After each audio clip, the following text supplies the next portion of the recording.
Good morning everyone. चलो start करते हैं अब।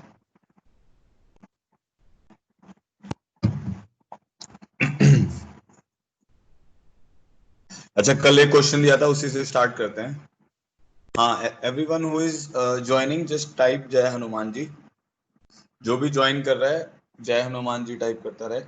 अगर आपने ऑलरेडी कर दिया है तो बस रफ कॉपी वगैरह ले लो। अब हम क्वेश्चंस करेंगे, आगे बढ़ रहे हैं। अभी बहुत कम बच्चों ने मुझे अपने डाउट सेंड किए हैं, तो प्लीज एवरीवन को ये रिक्वेस्ट है कि भाई जो भी आपके डाउट्स है ना, मुझे चैट पे भेज दें माइक्रोसॉफ्ट टीम की, ताकि मैं उसका डाउट सेशन अनाउंस कर दूं। ठीक है, हो सकता है हम उसको अलग टाइम पे रख लें, जैसे इवनिंग में रख लें, 4 to 5, 7 to 8 ऐसे करके रख लेंगे।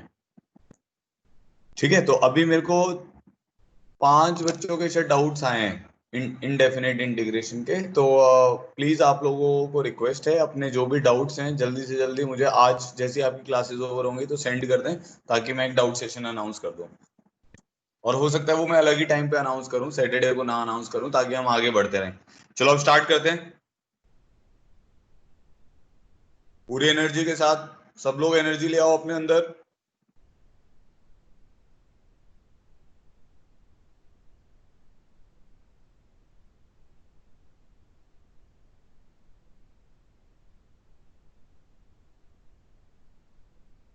ठीक है, हाँ, हनुमान जी का नाम लेके स्टार्ट करते हैं। चलो बहुत बढ़िया। कल हमने एक क्वेश्चन दिया था, उसी से कंटिन्यू कर रहे हैं, प्रॉब्लम 14। ठीक है, पहले मैं इसको सॉल्व कर देता हूँ। कुछ बच्चों ने इसका आंसर मुझे सेंड किया था, बट मुझे सही नहीं लगा वो। प्रॉब्लम क्या था, G of x is equal to F inverse X है हमारे पास। ठीक है, और F of X has domain X belonging to close 1 to 5। अच्छा, एक जो सबसे इंपॉर्टेंट चीज आपको अब ध्यान रखनी है, क्योंकि आप 12th में भी आ गए हो और कैलकुलस पढ़ रहे हो। जो उसने प्रॉब्लम में डोमेन दे दिया ना, जो मेन पेरेंट इक्वेशन में या जो प्रॉब्लम में उसने डोमेन दे दिया, वही अब आपके लिए डोमेन है। उसके बाहर आपको सोचना ही नहीं है। अब आपको x = 6 पे, x = 0 पे इस फंक्शन के बारे में बिल्कुल भी नहीं सोचना है। ठीक है, सेकेंडली उसने बोल दिया कि f(1) जो है वो 2 के बराबर है, और f(5) जो है वो 10 के बराबर है। ठीक है, then we have to find the value of 1 to 5 f(x) dx plus 2 to 10 g(y) dy। ठीक है, ये हमारे लिए प्रॉब्लम है।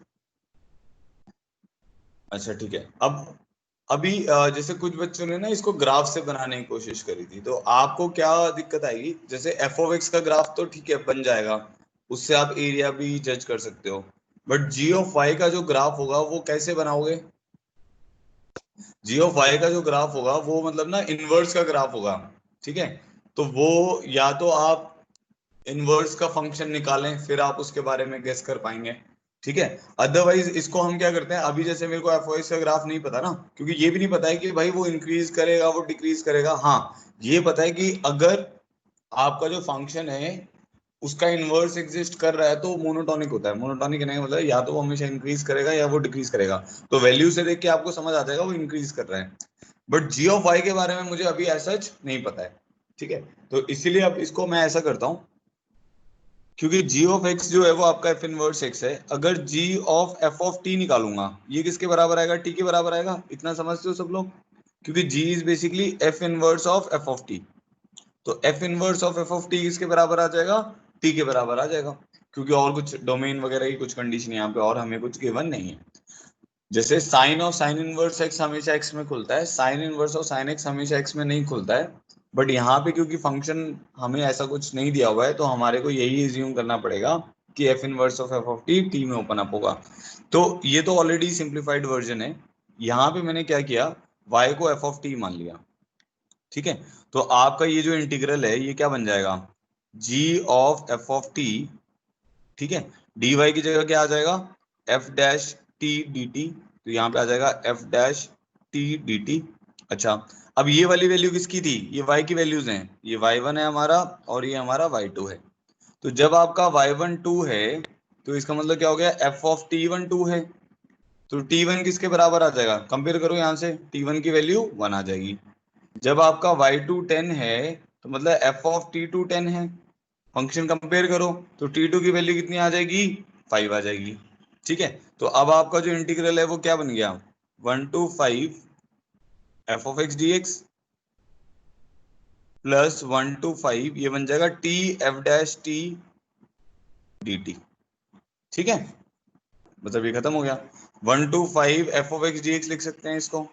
अब यहाँ पे टी की जगह एक्स पुट कर दोगे तो कोई प्रॉब्लम नहीं है ना, क्योंकि अब टी वेरिएबल है हर जगह, तो टी की वैल्यूज 1 to 5 जा रही हैं, तो टी की जगह एक्स रख देते हैं, तो क्या बन जाएगा x F dash X D x, और एक्स को 1 से 5 मान लेते हैं, कोई प्रॉब्लम नहीं है। तो ये बन जाएगा 1 to 5 F of x plus x F dash X D x. अब ये आपका बाय पार्ट्स का स्पेशल रिजल्ट है। क्या रिजल्ट होता है इसका, x F of x from 1 to 5, तो रिजल्ट आ जाएगा 5 into F of 5 minus 1 into F of 1। F of 5 की वैल्यू कितनी दी हुई है यहाँ पे 10, और एफ ऑफ 1 की वैल्यू 2, तो 5 इंटू 10 माइनस 2 48 आंसर आ जाएगा। ठीक है, कोई कंफ्यूजन किसी को भी? सब समझ आ गया इस प्रॉब्लम में? ऑल क्लियर कर दो अगर सब समझ आ गया, या इमोजी बना दो। किसी को डाउट है जल्दी से बताओ, एक्टिव रहो सुबह सुबह।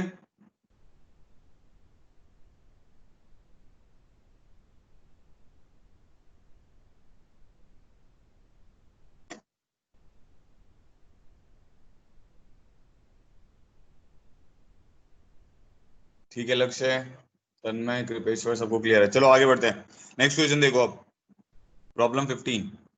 इसके बाद मुझे प्रॉपर्टीज बतानी है। एक प्रॉब्लम ये और करते हैं, इसमें लिखा हुआ है if f of pi is equal to 2।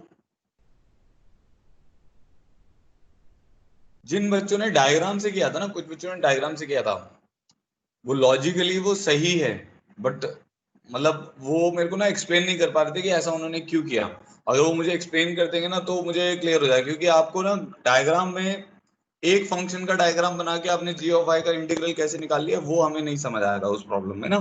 इसीलिए मैंने उसको आपको बोला कि या तो आप उसको एक्सप्लेन करें अच्छे से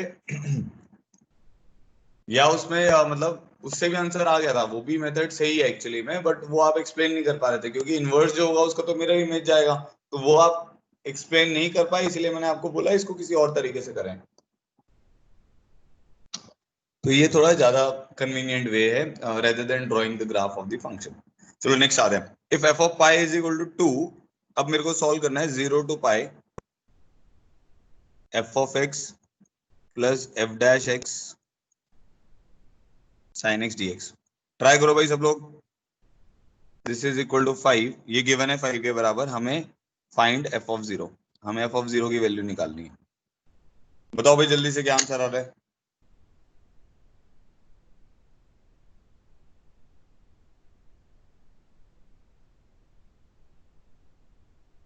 जितने भी बच्चे प्रेजेंट हैं वो प्लीज चैट बॉक्स में ऑल क्लियर या ये इमोजी बनाएं, क्योंकि मुझे ये पता चलेगा कि ये बच्चा पार्टिसिपेट कर रहा है, और जो पार्टिसिपेट नहीं कर रहा है इसका मतलब उसको नहीं आ रहा है, फिर मैं यही मान के चलूंगा उसको समझ नहीं आ रहा है या वो इंटरेस्ट नहीं ले रहा है। तो बहुत बच्चे आइडल बैठे रहते हैं, आइडल मत बैठे, एकदम एक्टिवली पार्टिसिपेट करें जो भी क्लास में चल रहा है। प्रॉब्लम नहीं हो रहा है, घबराने की जरूरत नहीं है, करते रहो, अपने आप ही होगा ना, जब टाइम स्पेंड करोगे प्रॉब्लम के साथ होगा ही होगा। एंथू रखा करो अपने अंदर। हाँ, चलो भाई बताओ।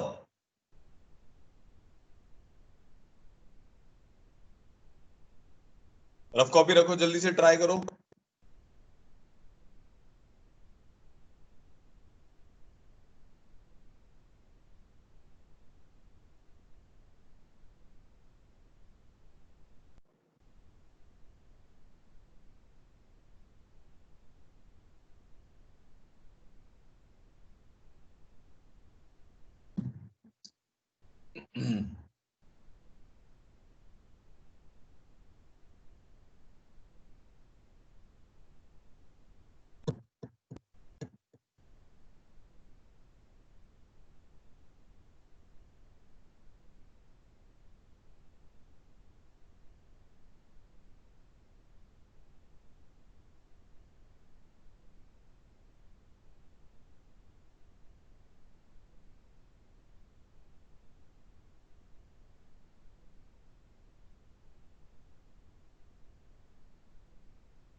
नहीं बन रही बात? करो करो।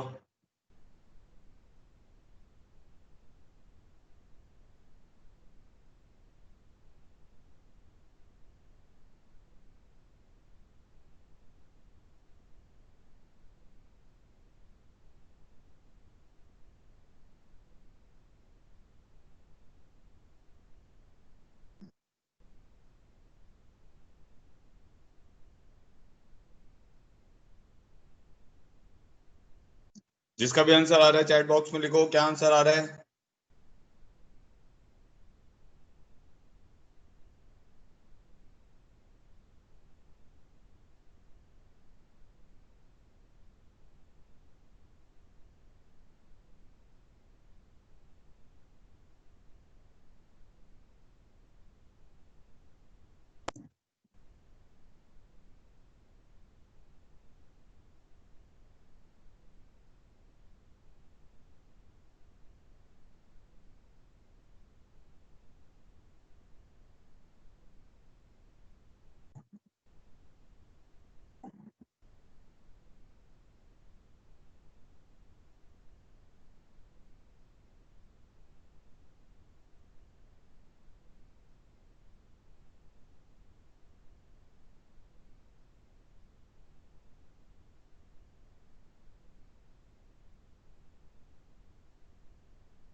किसी ने कुछ अटेम्प्ट किया, किस डायरेक्शन में किया वो बताओ मुझे।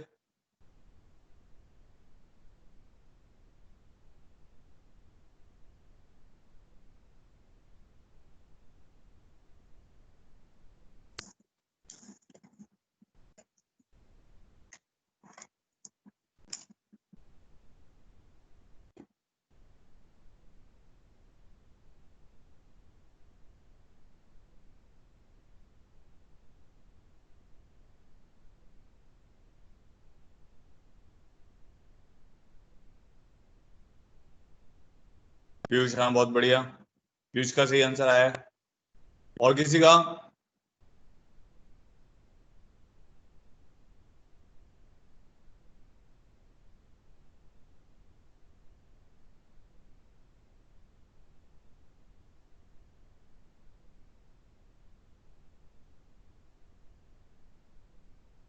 पीयूष आप बताओ कैसे किया आपने? पीयूष।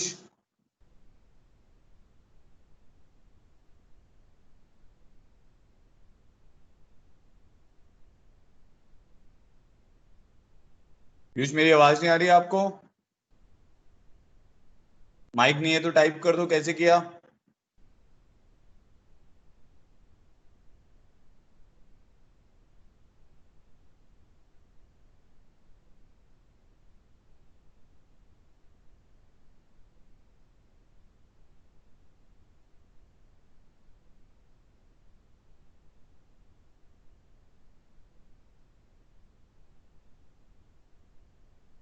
आप सबको मेरी आवाज आ रही है?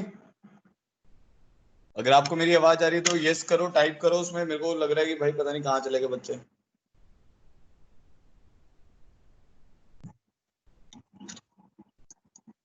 ठीक है, चलो ठीक है, ओके ओके। चलो देखो अभी इधर देखो, इसको करते हैं। तो इस इंटीग्रल में क्या था, if f of pi is equal to 2 है, 0 to pi F of x plus f double dash x sine x D x is equal to 5 दिया हुआ है, we have to find the value of 0। तो हमने क्या किया, इसको ऐसे लिख लेते हैं, I is equal to 0 to pi F of X sine x D X plus 0 to pi F double dash x sine x D x. ठीक है, और इसकी वैल्यू हमें पता है कि 5 के बराबर है। अब क्या होगा देखो, अगर आप थोड़ा सा दिमाग लगाओ, हमें फंक्शन के बारे में पता ही नहीं है, हमें एफ एक्स के बारे में पता नहीं है ना। तो हम क्या करेंगे, इसका इसके ऊपर बाय पार्ट्स लगाते हैं, और इसके ऊपर बाय पार्ट्स लगाओगे आपकी ये टर्म जो होगी ना कैंसिल आउट होगी, क्योंकि एक बार बाय पार्ट्स लगाओगे तो एफ डैश एक्स बनेगा, दूसरी बार लगाओगे तो एफ डबल डैश एक्स बनेगा। तो मोस्ट प्रोबेबली मुझे जो लग रहा है वो कैंसिल आउट हो जाएगी, और फिर हमारा इंटीग्रल जो होगा वो सॉल्वेबल डायरेक्शन में जाएगा। तो हम क्या करते हैं, u मान लेते हैं एफ ऑफ एक्स, क्योंकि हमें फंक्शन नहीं पता है। dv हमने मान लिया साइन एक्स डी एक्स। तो हमारा du क्या आ जाएगा, f dash X D x और v हमारे पास आ जाएगा माइनस कॉस एक्स।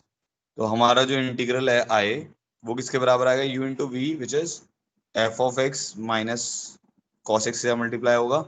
ठीक है, इसकी लिमिट्स कहाँ से कहाँ जाएंगी, 0 to pi minus v d u plus ये आ जाएगा 0 to pi f dash x cos x D x, और साथ में इसके साथ क्या बैठा हुआ है, plus 0 to pi F double dash x sine x D x.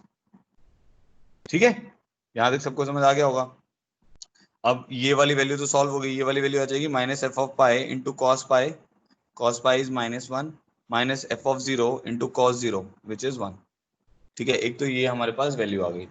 F of 0 की वैल्यू है हमारे पास, वही हमें निकालनी है एक्चुअली में, एफ ऑफ पाई की वैल्यू है हमारे पास। ठीक है, और इस इंटीग्रल को p मान लेते हैं और इसको अभी एज इट इज रहने देते हैं, तो ये एज इट इज ही है। अब p जो है इस पे बाय पार्ट्स एक बार और लगाना पड़ेगा, तो 0 to pi f dash x cos x D x है, इसमें हम क्या करते हैं u मान लेते हैं एफ डैश एक्स को और dv मान लेते हैं कॉस एक्स डी एक्स को। तो du आपका किसके बराबर हो जाएगा, F double dash X D x, और v किसके बराबर हो जाएगा साइन एक्स। ठीक है, तो आपका p किसके बराबर हो जाएगा, f dash x sine x v u v minus v d u का इंटीग्रल, तो 0 to pi F double dash x sine x D x. ठीक है, ऑब्वियसली यहाँ पे लिमिट आएंगी 0 टू पाई। अब इसमें लिमिट पुट करते हैं तो आ जाएगा f dash of pi sine pi is 0 minus f dash of 0 sine 0 is 0 minus 0 to pi F double dash x sine x D x.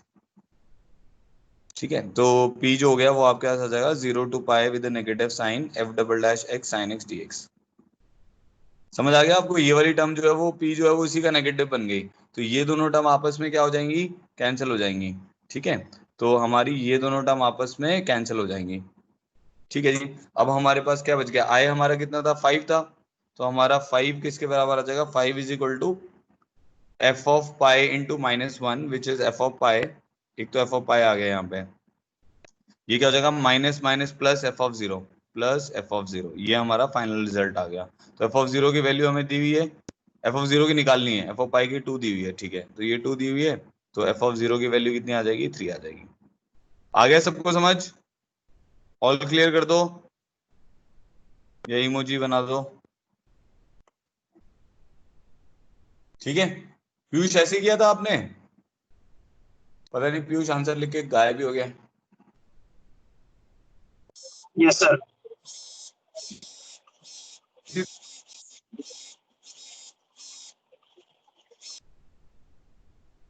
जैसे मैंने किया वैसे किया, बाय पार्ट्स लगा के। Yes sir.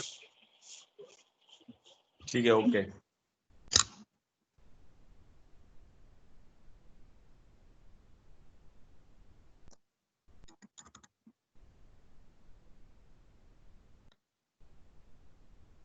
चलो ठीक है, आगे बढ़ते हैं।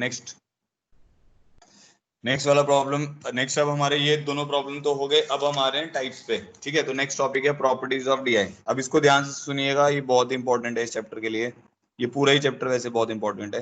Properties of definite integration.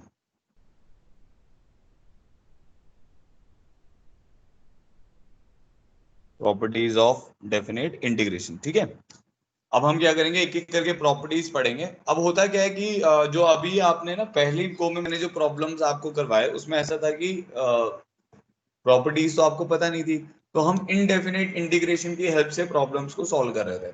अब बहुत सारे प्रॉब्लम ऐसे हैं जो इनडेफिनेट इंटीग्रेशन से जब हम सॉल्व करेंगे तो बहुत लेंथी से होंगे, और जब हमें प्रॉपर्टीज आ जाएंगी तो वो प्रॉब्लम हमारे बहुत इजी हो सकते हैं। तो अब हम क्या करेंगे कि प्रॉपर्टीज की हेल्प से उन प्रॉब्लम्स को जल्दी सॉल्व कर सकते हैं। मतलब प्रॉपर्टीज की हेल्प से अगर हमें प्रॉपर्टीज आती हैं तो आपकी प्रॉब्लम ऐसा हो सकता है 2-2 3-3 लाइन में ही खत्म होने लग जाए, इसलिए ये प्रॉपर्टी सीखना हमारे लिए बहुत जरूरी है। ठीक है, चलो अब सुनना ध्यान से। तो पहली प्रॉपर्टी P1 बोल देते हैं इसको। तो फर्स्ट प्रॉपर्टी जो है हमारी वो है a to a f of x dx is equal to 0। वो जो आपकी कल की जो क्लास थी उसको नहीं भूल रहे हैं, कल की क्लास में आपको ये बताया था कि जो आपका फंक्शन होना चाहिए वो कंटिन्यूअस होना चाहिए, और जो आप सब्स्टिट्यूशन करते हो वो भी कंटिन्यूअस होनी चाहिए in the interval x equal to a to x equal to b। ठीक है, तो A to A F of x D X जो होगा वो 0 के बराबर होगा। ये कैसे एक्सप्लेन कर सकते हो? हाँ भाई कृपेश्वर आप बताओ। आप विद्यासागर को लाइक कर रहे हो इसीलिए मैंने आपसे पूछा है। A to A F of x D X equal to 0, ये कैसे होगा?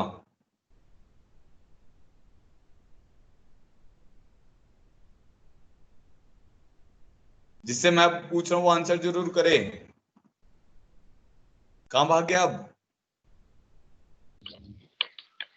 सर एक पॉइंट तो होगा उसका, ए जैसा 0 हो जाएगा। पॉइंट होगा मतलब ए से ए पॉइंट हो गया तो उसका एरिया 0 होगा। मैं सर इस पे लिमिट गिरेंगे इसके इंटीग्रल पे, तो वो होता है माइनस होता है ना बीच में, तो हाँ हाँ सेम टर्म आ जाएंगे, वो हाँ, कट जाएंगे। ठीक है। बहुत बढ़िया बताया कृपेश्वर ने। इसको आप मतलब दो तरीके से सोच सकते हो। ए टू, मान लो कि integral of F of x D X जो है वो जी ऑफ एक्स के बराबर है, G of x plus C one है। ठीक है, तो जब आप G of x plus C one करेंगे, लिमिट ए से ए करेंगे तो क्या वैल्यू आएगी?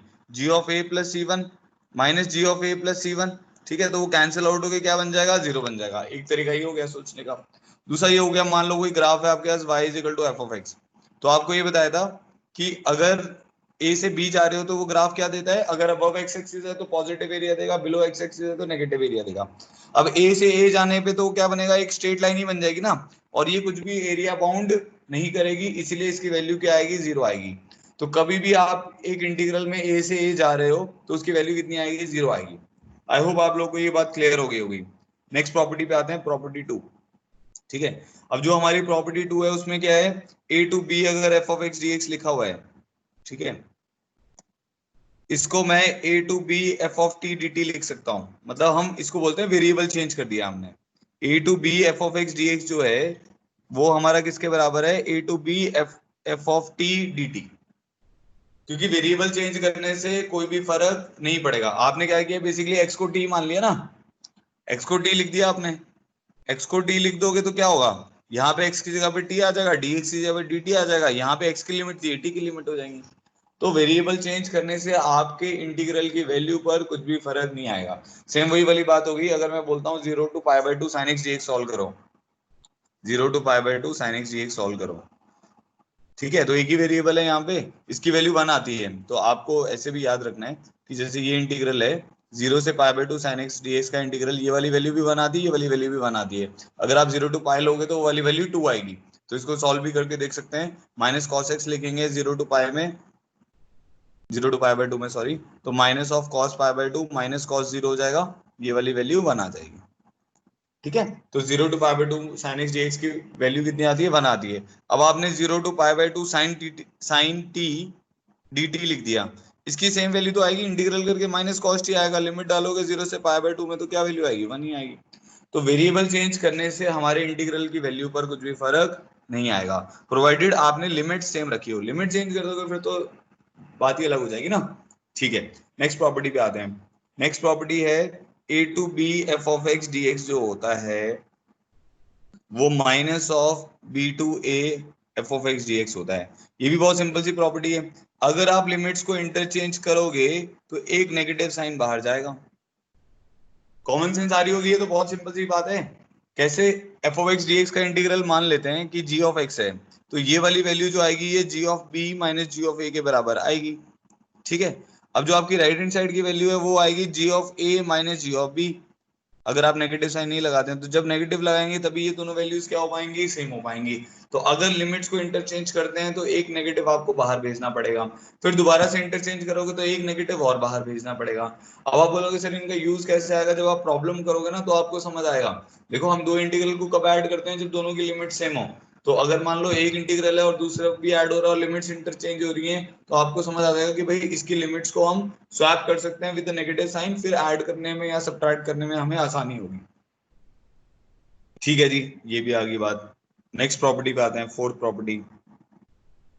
फोर्थ प्रॉपर्टी है मेरे पास ए टू बी अगर F of x D X लिखा हुआ है, ठीक है, इसको हम ब्रेक करके A to C F of x D X plus C to B F of x D x लिख सकते हैं। ठीक है, A to B F of x D x अगर लिखा हुआ है तो इसको हम ब्रेक करके A to C F of x D X plus C to B F of x D x लिख सकते हैं। provided C can lie between A to B, or C can also lie outside A to B. या तो सी ए और B के बीच में आ जाए, या सी ए से बी के बाहर आ जाए। सी कहीं पे भी आ सकता है, उसकी कोई दिक्कत नहीं है। बस एक चीज का आपको ध्यान रखना है, हम जब इसको ब्रेक करेंगे, हम ऐसे आर्बिट्ररी तो ब्रेक करेंगे नहीं। अब जैसे मान लो हमने एक एग्जांपल किया था 0 to 3 greatest integer x dx, ये सॉल्व किया था हमने। तो इसको आर्बिट्ररी तो कोई ऐसे 0 to 5 फिर 5 to 3 ऐसे करके ब्रेक तो नहीं करेगा, ऑब्वियस सी बात है, वो तो टाइम वेस्ट करने वाली बात हो गई। हम इसको कहाँ पे ब्रेक करेंगे? हो सकता है किसी क्वेश्चन में आपको वो इस टाइप का प्रॉब्लम दे दे और बोले कि भाई ये सही स्टेटमेंट है, गलत स्टेटमेंट है, तो इसको ब्रेक किया जा सकता है। चाहे सी इनसाइड हो चाहे सी आउटसाइड हो, ब्रेक किया जा सकता है, उसमें कोई गलती नहीं है, आंसर आपका सेम ही आएगा। बट हम लॉजिकली अगर हमें प्रॉब्लम सॉल्व करना है, हम इसको ऐसे आर्बिट्ररी नहीं ब्रेक करेंगे। हम कहाँ पे ब्रेक करते हैं? जहां पे हमारा फंक्शन डिसकंटिन्यूअस हो रहा होता है। तो इसको मैं ऐसे ब्रेक करूंगा ना, 0 to 1 जिंट X D X plus 1 to 2 जिंट एक्स डी एक्स, क्योंकि कंटिन्यूटी वाली कंडीशन भी हमें फॉलो करवानी है फंक्शन को, 2 to 3 जिंटेक्स dx, तो इसीलिए हमने इसको ऐसे ब्रेक किया था। तो ये वही वाली प्रॉपर्टी है कि a to b f of x dx अगर आपके पास है, आप उसको ब्रेक कर सकते हो a to c और c to b में, where c can lie inside और outside the interval a to b। ठीक है जी, ये भी प्रॉपर्टी हो गई। नेक्स्ट प्रॉपर्टी आते हैं p5, प्रॉपर्टी 5। ये ज्यादा यूज होती है, जो अब इसके आगे आने वाली प्रॉपर्टीज हैं। Minus A to A F of x D x. अगर मान लो आपको एक इंटीग्रल दिया हुआ है जो minus A to A F of x D x से मैच कर रहा है, तो अब इसमें हमें सबसे पहले क्या चेक करना है कि जो हमारा फंक्शन है वो इवन है कि ऑड है। ठीक है, आप समझना इस चीज को एक बार ध्यान से। अगर मेरा फंक्शन इवन है, if f of x is even function, जिसको इवन फंक्शन की डेफिनेशन नहीं पता, वही होती है f of minus x is equal to F of x for the domain of the function. तो अगर इवन फंक्शन है तो ये twice of 0 to A F of x D x हो जाता है। ठीक है, अगर जो आपका फंक्शन है वो ऑड फंक्शन है, तो एफ ऑफ माइनस एक्स जो होता है वो minus of F of x हो जाता है। ठीक है, और उसके कारण इसके इंटीग्रल की वैल्यू 0 आ जाती है। तो इंपॉर्टेंट प्रॉपर्टी है, अब इसको समझ लेते हैं। ठीक है, इवन जो फंक्शन होता है उसके बारे में क्या पता है हमें? एक तो हमें ये पता है कि भाई f of minus x is equal to F of x होता है। दूसरा हमें ये भी पता है कि वो जो फंक्शन होता है सिमेट्रिक अबाउट वाई एक्सिस होता है, क्योंकि f of minus x equal to F of x है ना, मतलब एक्स की माइनस एक्स करोगे तो सेम ही फंक्शन आएगा। ठीक है, तो मान लो जैसे एक्स स्क्वायर का एग्जांपल ले लेते हैं, ये हमारा y is equal to x का ग्राफ है। अब मान लो आप इसको इंटीग्रेट कर रहे हो -2 से 2 में। ठीक है, तो जो डी आई की वैल्यू 0 से 2 में आएगी, वही डी आई की वैल्यू आपकी -2 से 0 में आएगी। तो अगर मैं बोलता हूँ -2 से 2 x raise to the power 2 dx निकालना है, तो इसको मैं लिख सकता हूँ ना ट्वाइस ऑफ 0 to 2 एक्स के dx। वाई? बिकॉज जो -2 से 0 में जो डी आई की वैल्यू आएगी डेफिनेट इंटीग्रेशन की, वही 0 से 2 में आएगी। तो सेम वही वाली बात हम यहाँ पे कर रहे हैं कि भाई अगर F of minus x equal to F of x है, इसका मतलब फंक्शन इवन है, तो उस केस में इस इंटीग्रल की वैल्यू कितनी आ जाएगी? ट्वाइस ऑफ 0 to a आ जाएगी। ठीक है, अच्छा अब आगे बढ़ते हैं, अब ऑड वाले पे देखते हैं क्या होता है। अब मान लो ये आपका एक्स एक्सिस है और ये आपका वाई एक्सिस है, और आपको ये एक्स क्यूब वाला फंक्शन ले लेते हैं, y is equal to x cube. अब इसको आपको इंटीग्रेट करना है, कहाँ से कहाँ तक? -2 से 2 तक। तो इसको इंटीग्रेट करना है -2 से 2 तक। अब इसमें क्या होगा? जो आपकी 0 से 2 में वैल्यू आएगी, जो भी वैल्यू आएगी, मान लो अल्फा आ रही है, तो -2 से 0 में क्या वैल्यू आ जाएगी? Minus alpha. तो जब तू -2 से 2 में एक्स क्यूब डी एक्स निकालेगा, तो क्या वैल्यू आ जाएगी? जो भी ये वाली वैल्यू आएगी, जैसे अल्फा आ रही है, ये वाली वैल्यू उसका क्या हो जाएगी? नेगेटिव हो जाएगी। तो आपको जब इंटीग्रेट यहाँ से -2 से 2 में इंटीग्रेट करना है, तो डी आई की वैल्यू साइन के साथ लेनी है, इसीलिए इसकी वैल्यू कितनी आ जाएगी? 0 आ जाएगी। समझ आ गया? तो जो ऑड फंक्शन होगा उसका जो डी आई होगा वो -a टू ए में क्या वैल्यू देगा? 0 देगा। और जो इवन होगा उसका डी आई जो होगा वो क्या देगा? Twice of 0 to A F of x देगा। यहां तक क्लियर है सबको? किसी को भी डाउट है तो बताओ मुझे। सब लोग टाइप किया करो भाई, मुझे ऐसे पता नहीं चलेगा कौन कौन अटेंड कर रहा है, कौन कौन अटेंड नहीं कर रहा है।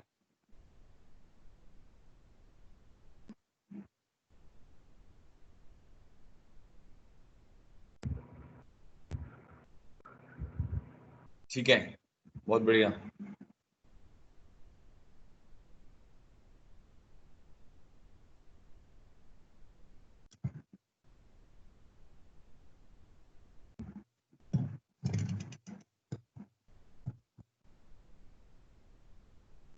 ठीक है, आगे बढ़ते हैं। नेक्स्ट आती नेक्स्ट प्रॉपर्टी है जो प्रॉपर्टी 6 है।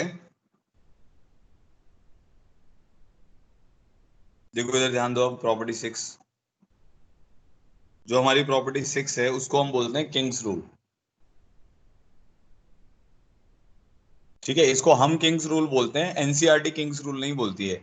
जब आप एनसीईआरटी में इनको करोगे ना, तो आपको जैसे मान लो आपने किसी, अभी क्या होगा जब हम प्रॉब्लम करेंगे तो आपको समझ आ ही जाएगा कि हम बहुत जल्दी जल्दी प्रॉपर्टीज लगा देंगे, क्योंकि हमें तो याद हो जाएंगी। तो हम प्रॉब्लम सॉल्व करते हैं थोड़ी फास्ट तरीके से करेंगे, तो हम बहुत जल्दी जल्दी प्रॉब्लम्स की प्रॉपर्टी लगा के और प्रॉपर्टी को लिखेंगे भी नहीं, क्योंकि हमें याद हो जाएगी तो हमें लिखने की जरूरत नहीं है। बट जब आप बोर्ड में एग्जाम में करोगे तो आपको प्रॉपर्टी अलग से लिखनी पड़ेगी। जैसे 10th में नहीं होता था कि भाई साइंस के थीटा प्लस कॉस के थीटा इक्वल टू 1 यूज किया, तो आपको राइट हैंड साइड में उसको लिखना पड़ेगा। तो थोड़ा सा वो ध्यान रखना है जब भी आप बोर्ड का एग्जाम देंगे। तो ये सब चीजें आपको, जैसे मैं जो बता रहा हूँ कि किंग्स रूल बोल दिया, तो वो किंग्स रूल नहीं लिखना है, वहां पे वो प्रॉपर्टी लिखनी होगी। ठीक है, तो बहुत ही बढ़िया रूल है। क्या रूल है देखो, ये प्रॉपर्टी कहती है कि a to b f of x dx अगर आपके पास है, this integral is same as a to b f of a plus b minus x dx। ठीक है, तो इसको किंग्स रूल क्यों बोला जाता है, क्योंकि मोस्टली प्रॉब्लम्स में ये प्रॉपर्टी सबसे पहले लगती है। किंग का मतलब क्या होता है कि जैसे किंग होता है ना, उसमें कार्ड्स में अगर आपको पता हो, किंग किंग होता है, उसकी सबसे ज्यादा वैल्यू होती है। जैसे चेस में जो किंग होता है उस मतलब उसकी, पता नहीं, चेस मुझे खेलना नहीं आता, तो चेस में किंग जो होता है वो मेरे ख्याल से उसके पास सबसे ज्यादा राइट्स होते होंगे। सेम वही है कि इस रूल के सबसे ज्यादा राइट्स हैं, क्योंकि इसको हम क्या करेंगे, सबसे पहले लगाएंगे, और ये मतलब आपके 60 टू 70% प्रॉब्लम्स को सॉल्व कर देगा और उनको सॉल्व करने की डायरेक्शन में लेके जाएगा, इसीलिए इसका नाम किंग्स रूल रखा हुआ है। ठीक है, आयुष जी कह रहे हैं नो सर, नो प्रॉब्लम। चल भाई, अभी मान ले कि उसके राइट्स ज्यादा नहीं है, बट इस यहाँ पे इंटीग्रेशन में जो किंग्स रूल है, इसके सबसे ज्यादा क्या है अप्लाई करने की प्रोबेबिलिटी, मतलब ये है कि भाई इसको सबसे ज्यादा अप्लाई करोगे तो आपका प्रॉब्लम सॉल्व होगा। ठीक है, इसीलिए इसको सबसे पहले भी अप्लाई करते हैं, इसीलिए इसको किंग्स रूल कहा भी जाता है। ठीक है, चलो चेस के बारे में आयुष को ज्यादा पता है, तो कभी चेस का प्रॉब्लम आएगा तो इससे पूछेंगे। तो a to B F of x D x is equal to a to B F of a plus B minus x D x, ये प्रॉपर्टी है। अब सबसे पहले इसको डिराइव कर लेते हैं, क्योंकि डिराइव करने जरूरी है, तभी तभी आप लगा पाओगे। ठीक है, जैसे हमने अभी इवन ऑड को भी समझा था। तो क्या करते हैं, ये इंटीग्रल को मैंने मान लिया a to B F of x D x. ठीक है, अब मैं यहाँ पे एक सब्स्टिट्यूशन कर रहा हूँ, सब्स्टिट्यूशन तो हम कर ही सकते हैं, प्रोवाइडेड वो सब्स्टिट्यूशन क्या हो, कंटिन्यूअस हो। तो x is equal to a plus B minus t, मैंने एक सब्स्टिट्यूशन मान ली, मतलब x की जगह मैं क्या रख दूंगा, a plus B minus t. अब आपको समझ आ रहा होगा ये क्यों रख रहा हूँ, क्योंकि भाई मुझे वो x की जगह पे a plus B minus T आ जाएगा, तो फिर t की जगह x रख के मैं उसको सिंप्लीफाई कर लूंगा। वेरिएबल चेंज तो हम कर ही सकते हैं। अब dx की जगह क्या आ जाएगा, dx की जगह क्या वैल्यू आ जाएगी, माइनस dt आ जाएगी। तो x is equal to a plus B minus t है, a और b तो कांस्टेंट है, तो dx की जगह माइनस dt आ जाएगा। तो आपका जो इंटीग्रल हो जाएगा वो क्या आ जाएगा, f of a plus B minus t, dx की जगह आ जाएगा माइनस dt। अब a की जगह क्या आएगा, यहाँ पे a की जगह क्या पुट करोगे, ये x इक्वल टू a है बेटा, ये ध्यान रखना है x की वैल्यूज है यहाँ पे। तो जब x is equal to a होगा तो t is equal to b हो जाएगा। समझ गए ना, x को ये रखो, तो a is equal to a plus B minus t हो गया, तो t की वैल्यू कितनी हो जाएगी, b हो जाएगी। जब x is equal to b होगा तो t की वैल्यू कितनी हो जाएगी, a हो जाएगी। तो इंटीग्रल क्या आ गया, b to a f of a plus B minus t minus d t. अब आप जानते हैं कि नेगेटिव ये वाला नेगेटिव इंटीग्रल के बाहर जाएगा, और लिमिट को अगर आप इंटरचेंज करेंगे तो एक नेगेटिव और बाहर जाएगा, तो बन जाएगा f of a plus B minus t D t. अब वेरिएबल चेंज करने से इंटीग्रल की वैल्यू चेंज नहीं होगी, तो a to b F of a plus B minus x D X आ जाएगा। तो हमने क्या प्रूव कर दिया, जो हमारा i है वो a to b F of a plus B minus x D x के बराबर है। सिमिलरली यहाँ पे आई क्या था हमारा, A to B F of x D X था। तो इन दोनों से ये क्लियर हो जाएगा कि जो आपका इंटीग्रल है A to B F of x D X, वो A to B F of A plus B minus x D x के बराबर है। अब इसका एक प्रॉब्लम करते हैं तो आपको और अच्छे से इसको समझ आएगा। मान लो मैंने बोला I is equal to 0 to pi by 2, ठीक है, under root of sine X upon under root of sine x plus under root of cos x D x है। बड़ा इजी सा प्रॉब्लम है। ठीक है, अब ये जो प्रॉब्लम है, इस प्रॉब्लम में क्या है, 0 to pi by 2 under root of sine x dx upon under root sine x plus under root cos x है।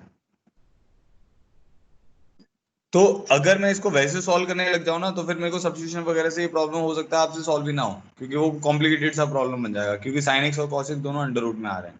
बट अगर हम इसको प्रॉपर्टी से करते हैं तो एक ही दो लाइन में ही सॉल्व हो जाएगा। अब प्रॉपर्टी लगाते हैं। प्रॉपर्टी कैसे लगानी है? एक्स की जगह पे क्या रखना है, देखो प्रॉपर्टी लगाते हैं अब। किंग रूल क्या कहता है? एक्स की जगह पे क्या रखना है? इन दोनों का सम माइनस एक्स, तो लिमिट्स का सम माइनस एक्स।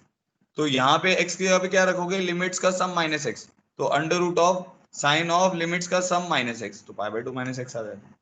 यहाँ पे क्या करना है? एक्स की जगह पे हर जगह रखना है जहां जहां एक्स आ रहा है, डीएक्स को छोड़ के फंक्शन में जहां जहां एक्स आ रहा है वहां पे लिमिट्स का सम माइनस एक्स रख देना है। तो लिमिट्स का सम माइनस एक्स, लिमिट्स का सम माइनस एक्स, ये कर दिया, और यहाँ पे क्या आ गया? डीएक्स आ गया। ठीक है, तो आई अब मेरा क्या बन जाएगा? 0 से pi by 2 under root of ये बन जाएगा कॉस एक्स, ये बन जाएगा अंडर रूट कॉस एक्स, ये बन जाएगा under root sine x dx. अब आप क्या करें? इन दोनों को ऐड कर दें। इन दोनों को ऐड करेंगे तो हमारे पास क्या आ जाएगा? 2i is equal to 0 to pi by 2, क्योंकि इन दोनों का डिनोमिनेटर सेम है, under root sine x plus under root cos x. Numerator को ऐड करोगे तो क्या बन जाएगा? वो सेम ही बन जाएगा, under root sine x plus under root cos x. Denominator भी बन जाएगा under root sine x plus under root cos x dx. दोनों कैंसिल आउट हो जाएंगे, तो x आ जाएगा, तो वैल्यू पाई बाय 2 आ जाएगी। तो i की वैल्यू कितनी आ जाएगी?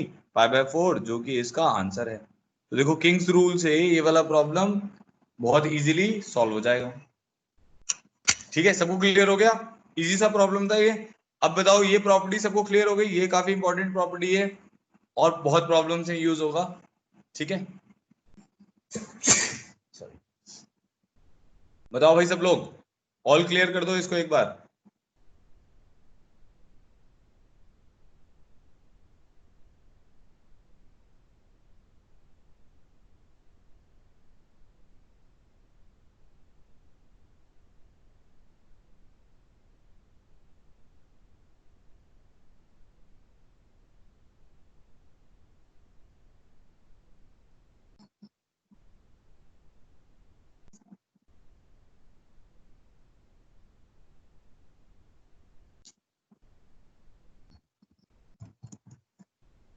जोगिंदर, राहुल, आप लोग प्रेजेंट हैं क्लास में? सागर, आप लोग टाइप नहीं कर रहे हैं?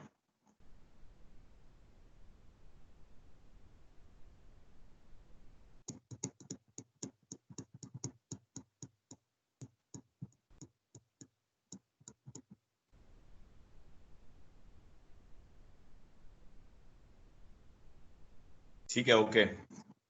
जोगिंदर प्रेजेंट नहीं है मतलब, ठीक है। आज आईडी ब्लॉक होगी कुछ बच्चों की, वो मैंने सोच लिया है पहले से, मैं 2-3 दिन से ऑब्जर्व कर रहा हूँ। 2-3 बच्चों की आईडी ब्लॉक हो जाएगी शाम को। प्रॉब्लम 6, आगे बढ़ते हैं। प्रॉब्लम 7, और प्रॉब्लम 7 ही, सॉरी प्रॉपर्टी 7 है ये तो। प्रॉपर्टी 7, और ये भी बड़ी खास अच्छी प्रॉपर्टी है। देखते हैं अब इसको। तो अभी जो मैंने बताई तीन जो है इसमें, वैसे तो सारी यूज होती रहेंगी, किसी ना किसी प्रॉब्लम में कुछ ना कुछ यूज होती रहेंगी। जो ज्यादा यूज होने वाली है एक तो, अच्छा वो ऑड इवन वाली थी, तो उसमें क्या देखना है भाई? अगर आप -8 to a आ रहा है, जैसे -π/2 to π/2 आ गया, -π/4 to π/4 आ गया, -π/3 to π/3 आ गया, तो पहले आपके दिमाग में घंटी बजनी चाहिए कि भाई मुझे ऑड इवन वाली प्रॉपर्टी लगानी है। ठीक है, अगर -a to a जा रहा है। अब अगर कुछ और नहीं स्ट्राइक कर रहा है तो सबसे पहले आप किंग रूल लगाने की कोशिश करोगे। ठीक है, अब ये वाली प्रॉपर्टी भी ऐसी है कि अगर किंग रूल जैसे अगर आप लगा रहे हो ना और वो लग नहीं रहा है, तो मोस्ट ऑफ द केसेस में ये वाली प्रॉपर्टी लग रही होती है। तो अब उसको समझते हैं। ये प्रॉपर्टी क्या कहती है? 0 to 2a f of x dx is equal to, इसको हम लिख सकते हैं, डिराइव करेंगे अभी, 0 to a f of x dx plus 0 to a f of 2a minus x dx। ठीक है, ये भी स्टेप आपको याद रखना है। अब इसका एक और रिजल्ट है, वो भी आपको याद रखना है। यदि f of 2a minus x F of X के बराबर है, तो ये twice of 0 to a f of x dx बन जाता है। यदि f of 2a minus x minus F of X के बराबर है, तो ये इंटीग्रल हमारा 0 बन जाता है। ठीक है, देखो एक बार property, 0 to 2a f of x dx जो है वो किसके बराबर लिखा हुआ है सबसे पहले, 0 to a f of x dx plus 0 to a f of 2a minus x dx। ठीक है, तो ये बन जाएगा twice of 0 to a f of x dx if f of 2a minus x is equal to f of x। अगर f of 2a minus x equal to minus f of x है तो ये किसके बराबर आ जाएगा, 0 के बराबर आ जाएगा। कहने का मतलब क्या है कि पहले तो हम ये प्रूव कर लेते हैं, जो पहली स्टेटमेंट है, अगर ये वाली वैल्यू जो है f of 2a minus x, ये अगर f of x के बराबर आ गई, आसान हो गया आपके लिए, ट्वाइस ऑफ 0 to a हो जाएगा। अगर f of 2a minus x minus f of x के बराबर आ गया, फिर क्या हो जाएगा, कैंसिल आउट हो जाएगा। तो हमें बस ये पहली लाइन प्रूव करनी है, फिर उसके बाद ये रिजल्ट याद करना है। तो f of 2a minus x जो है अगर f of x के बराबर आ रहा है तो ट्वाइस ऑफ 0 to a हो जाएगा। अगर f of 2a minus x minus f of x के बराबर आ रहा है तो वो 0 हो जाएगा। ठीक है, चलो अब देखते हैं। तो अब मेरे को ये देखना है 0 to 2a f of x dx को मेरे को प्रूव करना है, 0 to f of x dx plus 0 to a f of 2a minus x dx। तो पहले तो मैंने इसको ऐसे लिख दिया, 0 to a f of x dx plus a to 2a f of x dx। ऐसे तो लिख ही सकते हैं, ब्रेक कर सकते हैं उसको, मैंने a भी उसको ब्रेक कर दिया। ठीक है, अब यहाँ पे मैं क्या करूंगा, x की जगह पे क्या पुट कर दूंगा, 2a minus t, जैसे इससे पहले भी हमने किंग्स रूल में भी डिराइव किया था। x की जगह हमने 2a minus t रख दिया, dx कितना आ जाएगा, माइनस dt। तो जो हमारा इंटीग्रल है वो बनेगा 0 to a f of x dx plus integral of x की जगह तू क्या रखेगा, f of 2a minus t, dx की जगह क्या आ जाएगा, माइनस dt। अब लिमिट किसकी आएंगी, t की। तो जब x आपका a है तो t आपका 2a minus x है, तो t a हो जाएगा। जब x आपका 2a है तो t आपका 0 हो जाएगा। तो यहाँ पे a आ जाएगा, यहाँ पे 0 आ जाएगा। समझ गए। अब ये नेगेटिव बाहर लेके जाओगे तो क्या करेगा, लिमिट्स को इंटरचेंज कर देगा। तो 0 to a f of x dx plus 0 to a f of 2a minus t dt हो जाएगा। फिर वेरिएबल चेंज कर सकते हो, तो 0 to a f of x dx plus 0 to a f of 2a minus x dx। ठीक है, तो ये प्रूव हो गया। अब अगर f of 2a minus x f of x के बराबर होगा तो ट्वाइस हो जाएगा, अगर f of 2a minus x minus f of x के बराबर होगा तो 0 हो जाएगा। आगे बात समझ में यहां तक, ठीक है जी। अब आगे बढ़ते हैं, अब करते हैं प्रॉब्लम्स को। ठीक है, तो ये हमारी 7 प्रॉपर्टीज हो गई। हमारे 15 प्रॉब्लम हो गए थे मेरे ख्याल से, एक बार मैं चेक कर लेता हूँ बस जल्दी से। तो ये हमारा 15 प्रॉब्लम था। ठीक है, चलो वापस आ जाओ। ठीक है, ये प्रॉपर्टीज को बार बार, अभी और भी प्रॉपर्टीज हैं। अब मैं क्या कर रहा हूँ, 7 प्रॉपर्टीज कर ली, इसके ऊपर कुछ क्वेश्चंस कर लेते हैं, फिर उसके बाद और आगे वाली प्रॉपर्टीज करेंगे, फिर उसके ऊपर क्वेश्चन करेंगे, फिर मिक्सअप कर देंगे सब कुछ। ठीक है, चलो प्रॉब्लम 16। जिसका भी आंसर आएगा वो चैट बॉक्स में लिखना है, क्लियर हो जाएगा तो फिर चैट बॉक्स में लिखना है। लवकेश आप लेट ज्वाइन किए हो आज।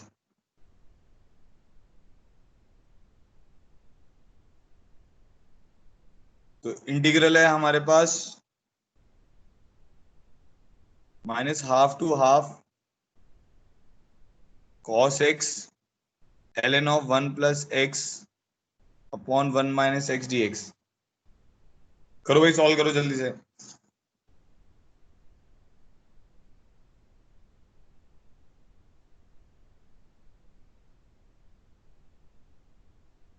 इस इंटीग्रल को सॉल्व करो।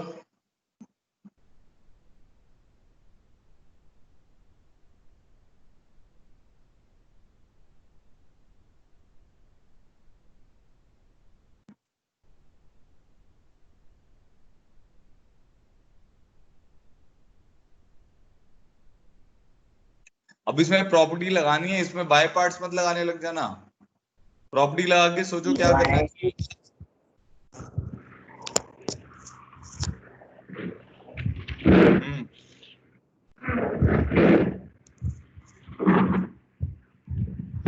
सर 0। हाँ 0 आएगा बेटा।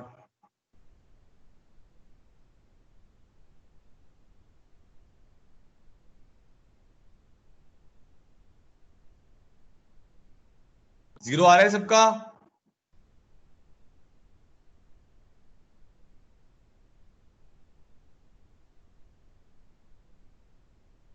ठीक है, बहुत बढ़िया।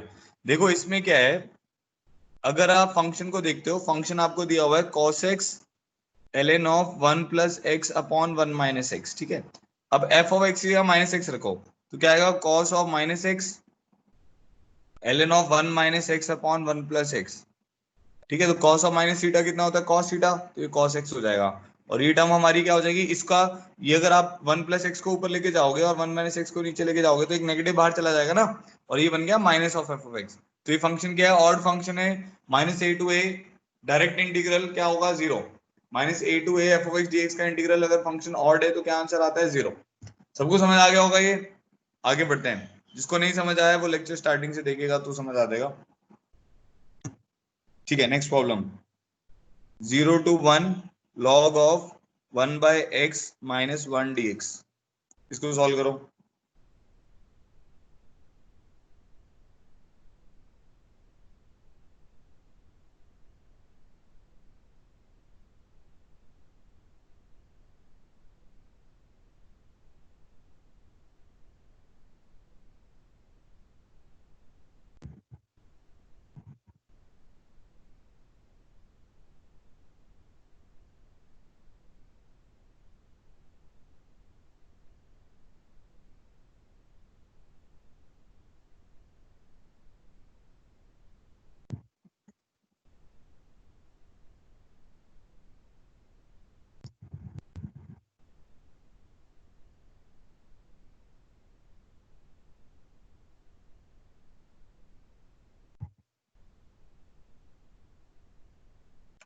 आई नहीं इसका आंसर अभी तक,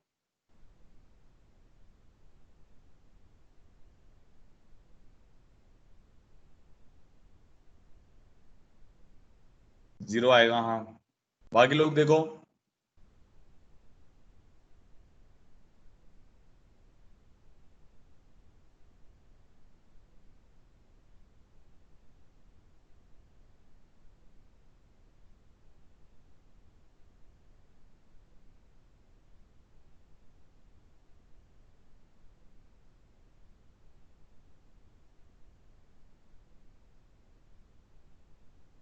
ठीक है, बहुत बढ़िया।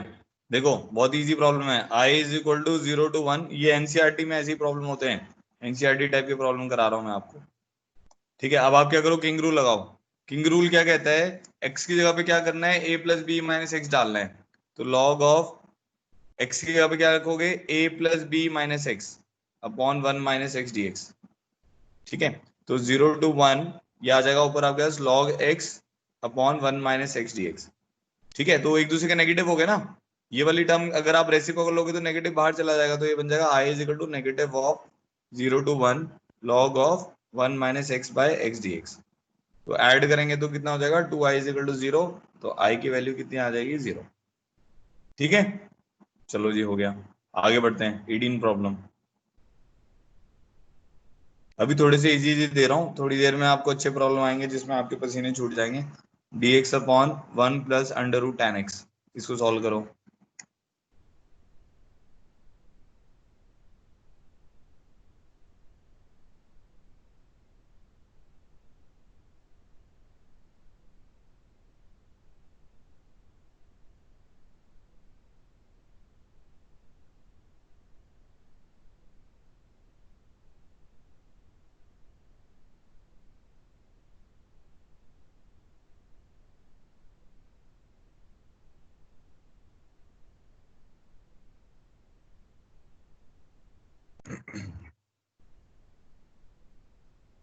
जिसका भी आंसर आ जा रहा है उसी टाइम लिख दो।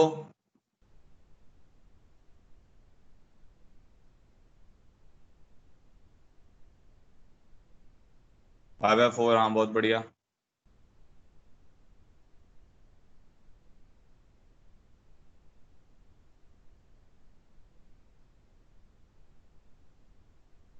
अरे ये सेम ही तो क्वेश्चन है जो अभी भी किया था।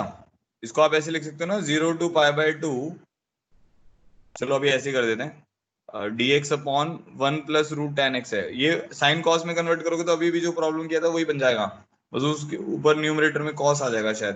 तो ये 0 to π/2 अगर आप लिखोगे, किंग्स रूल लगाओगे तो क्या आ जाएगा, 1 + √(x) की जगह पे क्या आ जाएगा, π/2 - x, तो ये cot x बन जाएगा।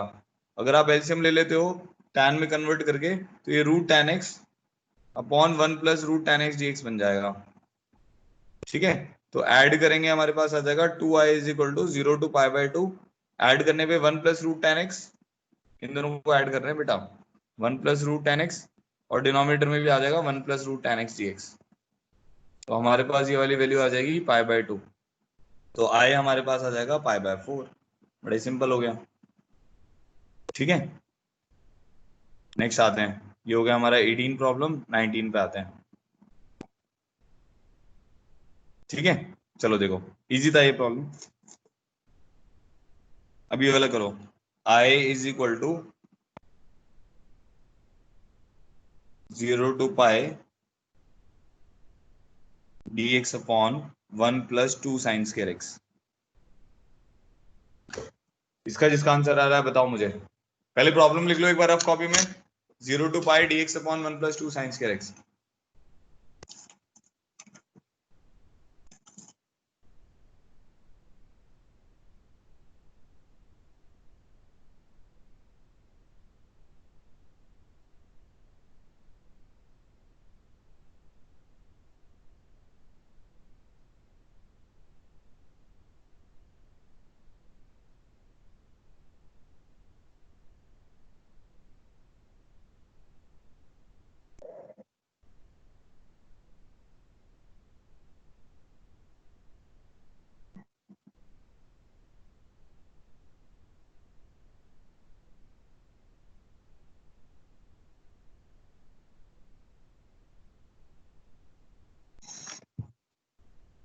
करो, जिसका भी आंसर आ रहा है मुझे बताओ।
आ रहा है किसी का आंसर?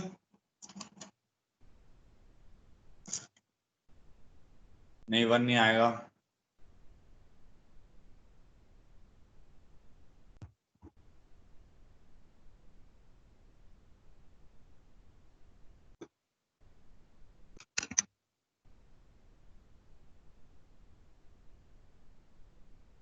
पीयूष, आपने वही गलती करी है जो मैं एक्सपेक्ट कर रहा था आपसे। 2 भी नहीं आएगा।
खत्म हो गई? क्या हो गया तुम्हें? प्रॉब्लम नहीं हो रहे हैं तुम्हारे से?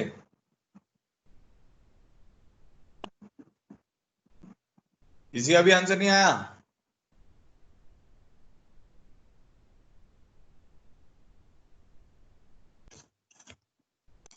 अब ये जो है इनडेफिनिट इंटीग्रेशन का प्रॉब्लम हो गया ना एक तरीके से। देखो, अब इजी इजी प्रॉब्लम देते रहे, सब खुश हैं। अब जैसे ही थोड़ा सा अच्छा प्रॉब्लम आता है वहीं ढेर हो आप लोग। देखो अब सुनो इसको कैसे करना है। सबसे पहले अब मैं बताता हूँ गलत तरीके से कैसे करना है इसको, पहले वो बताता हूँ, ठीक है, जैसे पीयूष ने किया है। अब ये वाले का मेथड तो यही था कि अगर आपको याद आ रहा हो कि भाई कॉस स्क्वायर एक्स से डिवाइड करते हैं, तो पीयूष जी ने क्या किया, 0 to pi secant square x dx लिख दिया, और यहाँ पे लिख दिया जब डिवाइड करेंगे कॉस स्क्वायर एक्स से तो अपने पास क्या आ जाएगा, यहाँ पे भी सीकेंड स्क्वायर एक्स आ जाएगा और यहाँ पे आ जाएगा 2 tan स्क्वायर एक्स। ठीक है, इतना समझ आ रहा होगा। मैंने cos स्क्वायर x से डिवाइड किया तो secant square x dx upon सीकेंड square x plus 2 tan square x आ गया। अब क्या करेंगे, उसमें tan x को t मानते थे, तो जब tan x को t मानेंगे तो secant square x dx is equal to क्या आ जाएगा, dt। इधर ध्यान दो सब लोग, तो इंटीग्रल बन जाएगा आपके पास, यहाँ पे आ जाएगा dt, इसको लिख सकते हैं 1 plus t square plus 2t square. But अब आपको लिमिट भी चेंज करनी है, tan 0 इज 0, tan पाई इज 0, तो पीयूष जी का आ गया होगा 0 to 0 dt upon 3t square plus 1। उसको पता चल गया कि भाई 0 टू 0 तो सबसे पहले की प्रॉपर्टी है, हो सकता है सर ने ये प्रॉब्लम पहली प्रॉपर्टी के ऊपर दिया हो, आंसर 0 आएगा। पीयूष आपने ऐसे किया था ये प्रॉब्लम कि किसी और तरीके से 0 निकाल दिया? यस सर, इसी किया था। ऐसे ही किया एकदम? Yes sir. हाँ, अब बाकी कोई भी माइक ऑन करके या चैट बॉक्स में लिख के बताए कि इसमें क्या गलती है, इसमें एक स्टेप पे गलती है, वो गलती क्या है वो फाइंड आउट करनी है।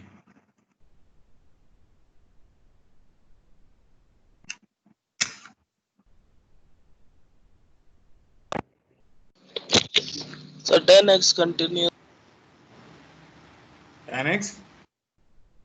कंटिन्यूस नहीं है सर, सब्स्टिट्यूशन वाला भी तो कंटिन्यूस होना चाहिए। हाँ बहुत बढ़िया बहुत बढ़िया। tan x जो है वो बेटा वो कंटिन्यूस नहीं है, इसमें ये वाली बात है, देख रहे हो।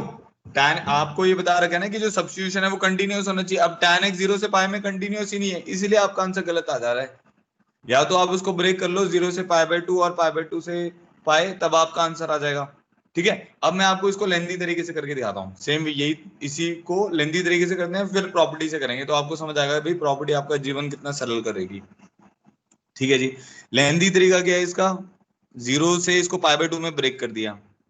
क्या कर दिया हमने, 0 से पाई बाय 2 में इसको ब्रेक कर दिया, तो इसको लिख देते हैं 0 से पाई बाय 2 माइनस, और ये हमारे पास बन जाएगा सीकेंड square x dx upon सीकेंड square x को लिख दोगे 1 प्लस tan स्क्वायर एक्स, तो 1 plus 3 tan square x, plus यहाँ पे हमने लिख दिया पाई बाय 2 प्लस से लेकर पाई तक सीकेंड square x dx upon 1 plus 3 tan square x.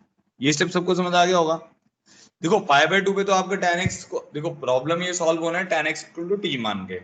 अब tan x equal to t मानोगे तो दिक्कत क्या है कि tan x जो है पाई बाय 2 पे डिसकंटीन्यूअस है, तो उसको आपको ब्रेक करना पड़ेगा, तो इसीलिए हमने इसको पाई बाय 2 माइनस और पाई बाय 2 प्लस पे ब्रेक किया। अब आपकी सब्स्टिट्यूशन 0 से पाई बाय 2 माइनस में कंटिन्यूअस है और पाई बाय 2 प्लस से पाई में भी कंटिन्यूअस है। अब आप tan x को t मानिए, तो tan x को t मानेंगे तो हमारा इंटीग्रल जो आएगा वो क्या आ जाएगा, ये बन जाएगा dt, यहाँ पे आ जाएगा 3t स्क्वायर प्लस 1। अब tan की लिमिट लगाओ, tan 0 is 0, tan pi by 2 minus जो होता है प्लस इनफिनिटी को जाता है। ठीक है, tan पाई बाय 2 प्लस जो होता है वो अब माइनस इनफिनिटी हो जाता है, tan का ग्राफ भी आना चाहिए आपको, ये ऐसे आता है ना बेटा, तो पाई बाय 2 प्लस पे वो माइनस इनफिनिटी को जाता है, tan पाई पे वो 0 को जाता है। यहाँ पे क्या बन जाएगा, dt upon 3t square plus 1।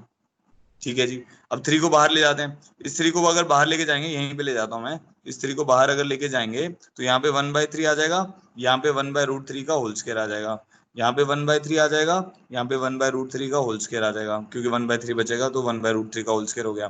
तो आई की वैल्यू कितनी आ जाएगी, 1/3 सॉरी 1/3, यहाँ पे आएगा 1/3 इंटू 1/a, ये जो था ना 1/a tan इनवर्स 3/a, तो 1/a कितना आ जाएगा, 1/√3 tan inverse of t by 1/√3, कहां से कहां तक, 0 से इंफिनिटी तक, plus 1/3 into 1/a which is 1/√3 tan inverse of t divided by 1/√3, limit लगा देंगे माइनस इनफिनिटी से 0। अब देखो फाइनल आंसर क्या आ रहा है, तो i मेरे पास आ जाएगा 1/√3 tan inverse of infinity is pi by 2 minus 0, plus यहाँ पे आ जाएगा 1/√3 tan inverse of 0 is 0 minus tan inverse of minus infinity. अब tan इनवर्स की रेंज होती है माइनस पाई बाय 2 से पाई बाय 2, तो ये माइनस पाई बाय 2 को टेंड करेगा, तो ये आ जाएगा माइनस पाई बाय 2। ठीक है, तो हमारे पास आ जाएगा i is equal to pi by 2√3, तो पाई बाय 2√3 क्या बन जाएगा हमारे पास, पाई बाय √3, तो ये इसका आंसर हो गया। ठीक है, ये तो मैंने इसको किया ब्रेक करके। इसको ब्रेक करके मैंने इसको ऐसे सॉल्व किया, इसका आंसर आ गया π/√3। अब इसको एक और तरीके से करते हैं, जो हमारा प्रॉपर्टी वाला तरीका है। तो हमारा इंटीग्रल था, अब उसको स्टार्टिंग से लिख रहा हूं मैं, i is equal to 0 to π, divide कर देते हैं सीकेंड स्क्वायर एक्स अपॉन, हमारे पास कितना आ गया था 3 tan स्क्वायर एक्स। अच्छा पहले वो वाला लिख देते हैं ना, डायरेक्ट प्रॉपर्टी लगा देंगे यहाँ पे, 0 to π dx upon 1 + 2 sin square x था ना, 1 + 2 sin स्क्वायर एक्स। हाँ ठीक है। अब आप क्या करो, देखो आपको अब थोड़ा सा फर्दर ये सोचना पड़ेगा। अच्छा हाँ, मैं क्या करूंगा भाई, cos स्क्वायर एक्स से डिवाइड करूंगा इसको, फिर tan x को t मानना पड़ेगा जो कि 0 से π में डिसकंटिन्यूअस है। तो आप क्या करो, इसमें अभी वाली प्रॉपर्टी लगाओ, f(2a - x) जो है वो f(x) के बराबर आ रहा है यहाँ पे। ये वाला जो है इसको आपको कंपेयर करना है 2a से। ये प्रॉपर्टी थी 0 से 2a f(x) dx is equal to twice of 0 to a f(x) dx provided f(2a - x) is equal to f(x), जो हमने लास्ट वाली प्रॉपर्टी करी हुई है, 7th और 8th प्रॉपर्टी थी जो भी। तो 0 से 2a f(x) dx is equal to twice of 0 to a f(x) dx। अगर f(2a - x) किसके बराबर आता है, f(x) के बराबर आता है। तो अब अगर इसको आप 2a मानते हो तो फंक्शन आपका कौन सा है, 1/(1 + 2 sin स्क्वायर x)। ये ना मन में, ये मैं अभी लिख के बता रहा हूँ आपको क्योंकि पहला पहला क्वेश्चन हम कर रहे हैं उसका, बट ये तो आप ओरली कर सकते हो। जैसे आपको पता है कि भाई 2a को पाई मानना है, तो f(π - x) क्या हो जाएगा, 1/(1 + 2 sin of π - x) का होल स्क्वायर हो जाएगा। तो ये वाली वैल्यू तो उतनी ही रहेगी ना, 1/(1 + 2 sin स्क्वायर x ही तो रहेगी। ठीक है, तो इसका मतलब क्या हो गया, आई को मैं क्या लिख सकता हूँ, ट्वाइस ऑफ 0 to a, तो 0 to π/2 dx upon 1 + 2 sin square x लिख सकते हैं। अब ये आपका इंटीग्रल वही कन्वर्ट हो गया। अब आपका हुआ क्या ना, आपने ये वाला जो इंटीग्रल है वो बस इस वाले पार्ट में रिड्यूस कर लिया, तो इसी का डबल आ जाएगा, ये वाला जो पोर्शन है इसका डबल आ जाएगा आंसर आपका डायरेक्ट। नहीं समझ आया तो 0 से π/2 ये x dx और यहाँ 1 + 3 tan स्क्वायर x। अब tan x को जब आप t मानोगे तो आपका इंटीग्रल क्या हो जाएगा, 2 टाइम्स ऑफ 0 से infinity dt upon 3t square + 1। ठीक है, अब 3 बाहर लेके जाओगे तो आ जाएगा 2/3 टाइम्स ऑफ 0 से infinity dt upon t square + 1/√3 का होल स्क्वायर। हमारा फाइनल आंसर आ जाएगा i is equal to 2/3 1/a 1/√3 tan inverse of t by 1/√3, तो √3t 0 से इन्फिनिटी, तो ये आ जाएगा 2/√3 इंटू π/2 - 0, तो π/√3 आपका आंसर आ जाएगा। ठीक है, तो बेसिकली यही होता है कि इस प्रॉपर्टी से आपको मतलब वो ब्रेक करके उसको सिंप्लीफाई करने की जरूरत नहीं पड़ेगी। मतलब ब्रेक करो फिर वहां पे ये मत करो कि भाई प्लस इन्फिनिटी माइनस इन्फिनिटी, ये सब हेडेक लेने की जरूरत नहीं है। डायरेक्ट प्रॉपर्टी से आपका प्रॉब्लम जो होगा वो थोड़ा सिंपल डायरेक्शन में जाएगा। हाँ भाई लक्ष्य कुमार, तुम्हारा क्या सही है, किसका बात कर रहे हो, ये प्रॉब्लम तुमने सही किया था, ऐसे किया था जैसे मैं बता रहा हूँ कि वो ब्रेक करके किया था। ये ब्रेक करके नहीं सर, ऐसे ही इस प्रॉपर्टी से ही। अच्छा अच्छा चलो कोई नहीं, अभी ठीक है, बहुत बढ़िया अगर आपने वैसे किया था तो। बाकी लोगों को ऑल क्लियर हो गया ये,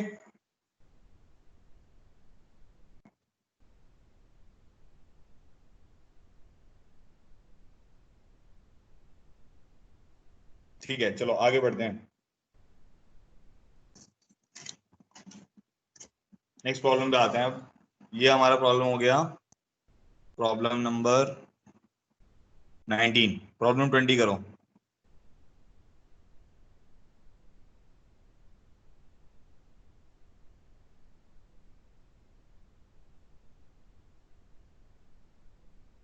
integral 0 to π/2 ln of tan x dx। करो सॉल्व करो, जिसका भी आंसर आ रहा है बताओ मुझे चैट बॉक्स में।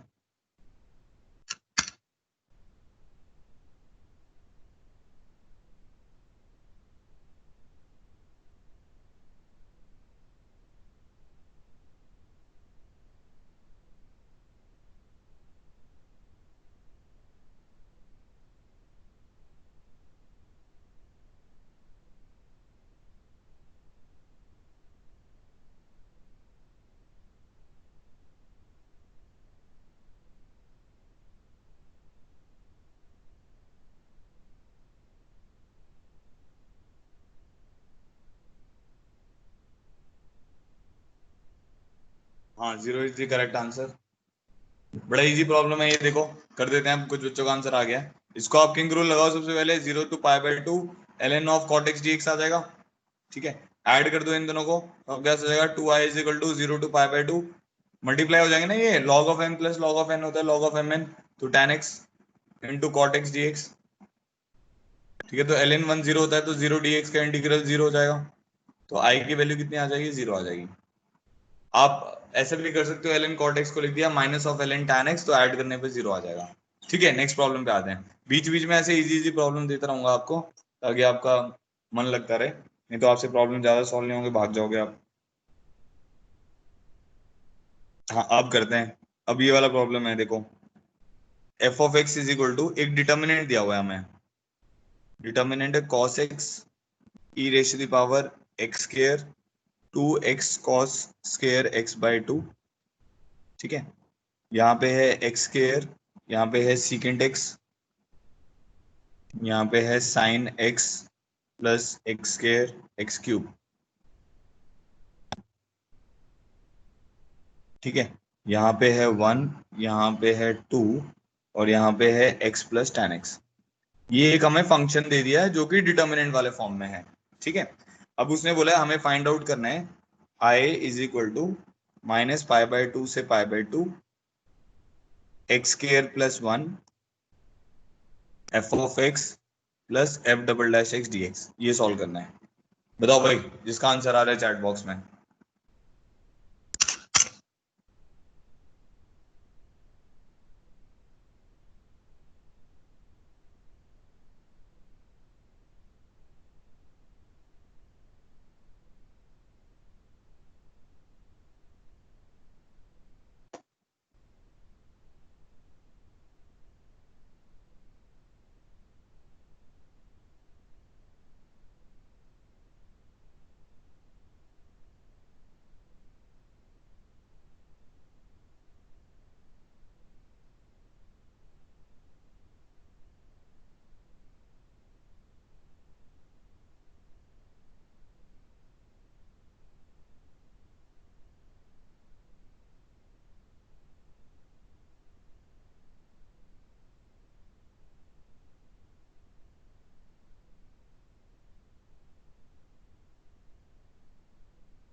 क्या हुआ, अटक गए? वैभव का आ गया 0। हाँ वैभव, आप बताओ कैसे किया आपने?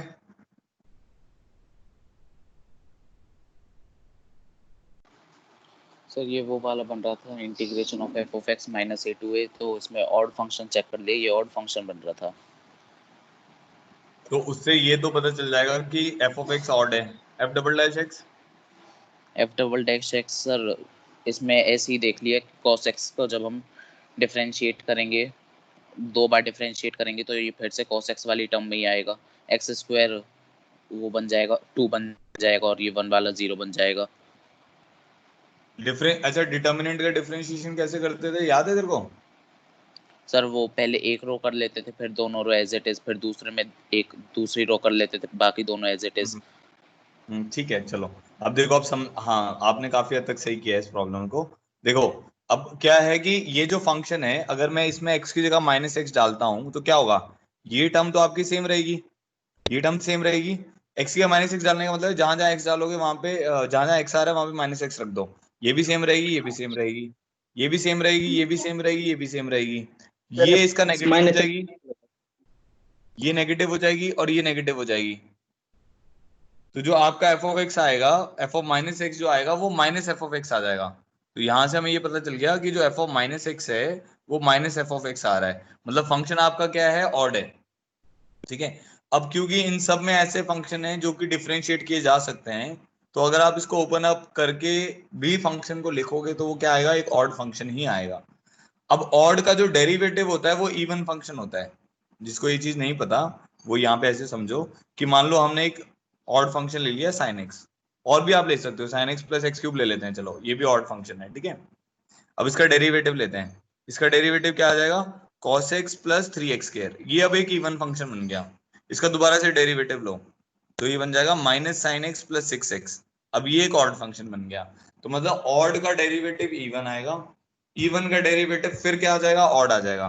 तो अब ये जो इंटीग्रल है ये आपके पास बन जाएगा माइनस पाई बाय टू से pi by two X square plus one times of F of x D X plus minus pi by two से pi by two X square plus one times of F double dash X D X.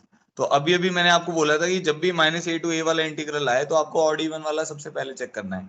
तो ये even है, ये odd है, odd into even is odd only, इसकी value zero आएगी। अगर F of x odd है, एफ डैश एक्स इवन होगा, एफ डबल डैश एक्स फिर ऑड होगा। तो ये वाला इंटीग्रल भी ऑड है, ये इवन है, इवन इंटू ऑड ऑड आएगा, इसकी वैल्यू जीरो आएगी। तो फाइनल आंसर इसका कितना आने वाला है, जीरो आने वाला है। ठीक है। जिसको नहीं समझ आया वो इसको नोट्स में पढ़ेगा, बड़ा ही सिंपल सा प्रॉब्लम था। डिफरेंशिएशन का डिटर्मिनेंट, जो डिटर्मिनेंट है उसका डिफरेंशिएशन करने की हमें जरूरत नहीं है। उसका अगर आप डेरिवेटिव लेते हो तो आपको वैसे लेना पड़ेगा कि रो वाइज पहले एक रो को डिफरेंशिएट किया, बाकी दो को सेम रखा, प्लस फर्स्ट और थर्ड को सेम रखा, सेकंड को डिफरेंशिएट किया, थर्ड को डिफरेंशिएट किया, ऐसे करके करना पड़ेगा। तो ये क्वेश्चन जो है ये कॉमन सेंस के ऊपर ज्यादा था, रेदर देन कि हमें इसको डिटर्मिनेंट को सॉल्व करना पड़े। ठीक है। चलो आगे बढ़ते हैं, नेक्स्ट प्रॉब्लम पे आते हैं। नेक्स्ट प्रॉब्लम है हमारे पास I is equal to 0 to 2 dx upon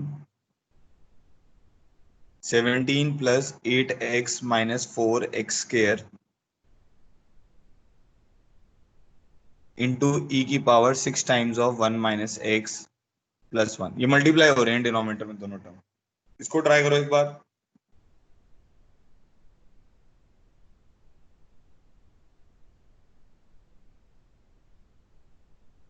जल्दी जल्दी।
करो, ट्राई करो, सब लोग ट्राई कर रहे हो? सबको स्क्रीन दिख रहा है? सुपर्श कह रहा है स्क्रीन नहीं दिख रहा, अभी दिख रहा है, देखो बेटा।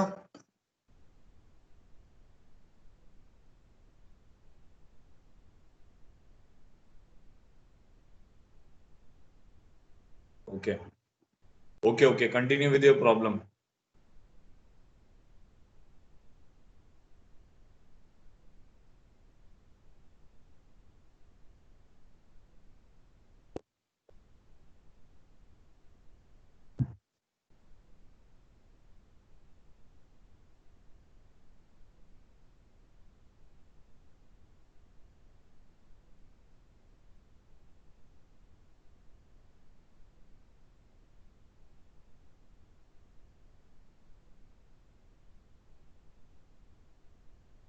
क्या आंसर आया वैभव?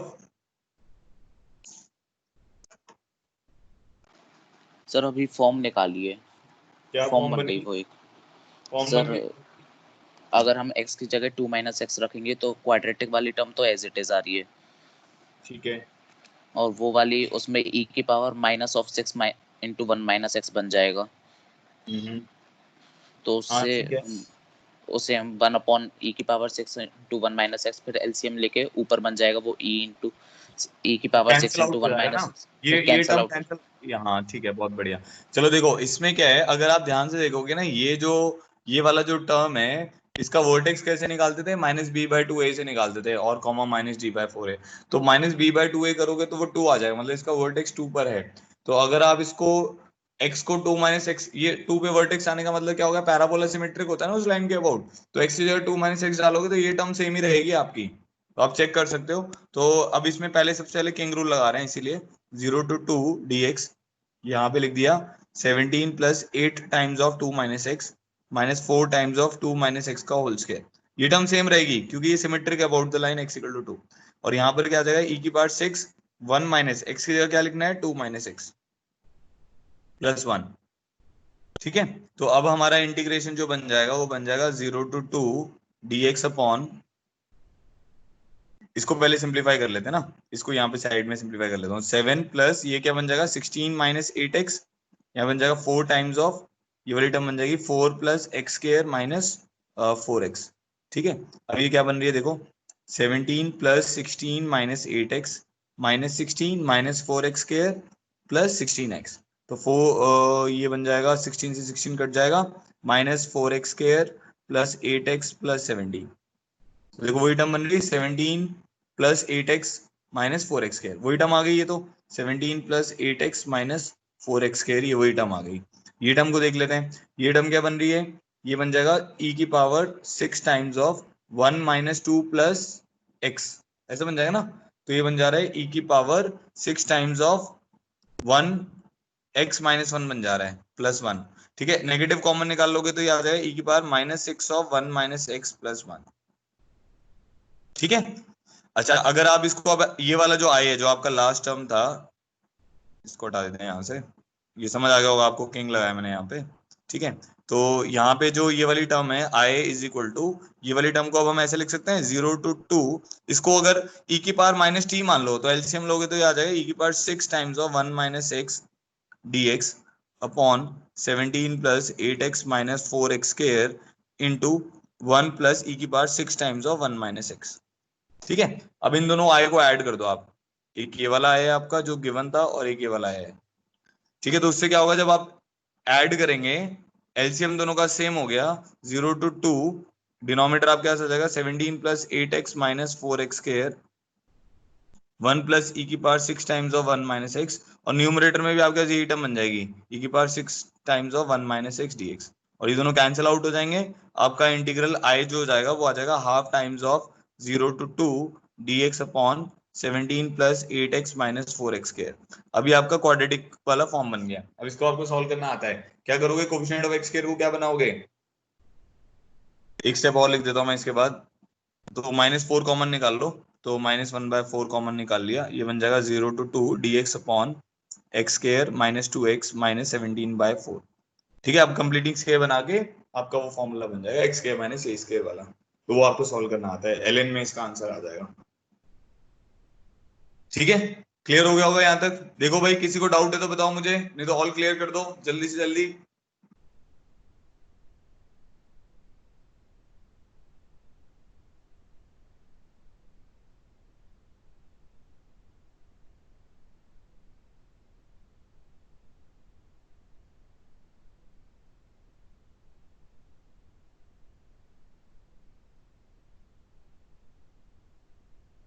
ठीक है, चलो आगे बढ़ते हैं।